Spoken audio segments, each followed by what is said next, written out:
দোয়া একটি স্বতন্ত্র ইবাদত। বান্দা আল্লাহর নিকট দোয়া না করলে আল্লাহ রাগান্বিত হন। তিনি বান্দার ডাকে সর্বদা সাড়া দেন। আল্লাহ কোরআনে বলেন, তোমরা আমাকে ডাকো, আমি তোমাদের ডাকে সাড়া দেব।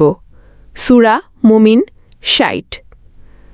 উচ্চারণ: হাসবিয়াল্লাহু লা ইলাহা ইল্লা হুয়া আলাইহি তাওয়াক্কালতু ওয়া হুয়া রব্বুল আরশিল আযীম।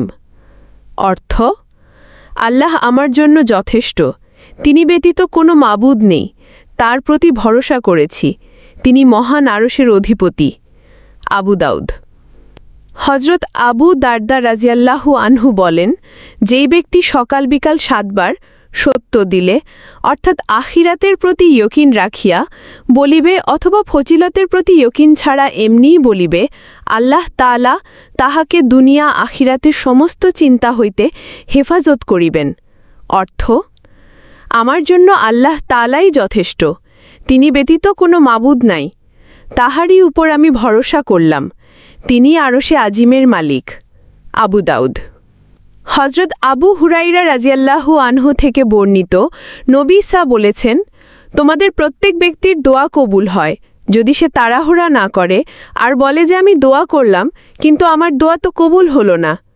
বুখারী ৬৩৪০। হাদিসে এসেছে, হজরত জাবির রাজিয়াল্লাহু আনহু বলেন, আমি রসুলুল্লাহ সাল্লাল্লাহু আলাইহি ওয়াসাল্লামকে বলতে শুনেছি, কোনো ব্যক্তি আল্লাহের কাছে কোনো কিছু প্রার্থনা করলে আল্লাহ তাআলা তাকে তা দান করেন অথবা তদানুযায়ী তার থেকে কোনো অমঙ্গল প্রতিহত করেন, যতক্ষণ না সে কোনো পাপাচারে লিপ্ত হয় বা আত্মীয়তার সম্পর্ক ছিন্ন করার জন্য দোয়া করে। তিরমিজি।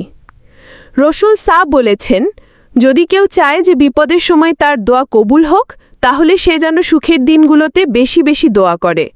তিরমিজি ৩৩৮২।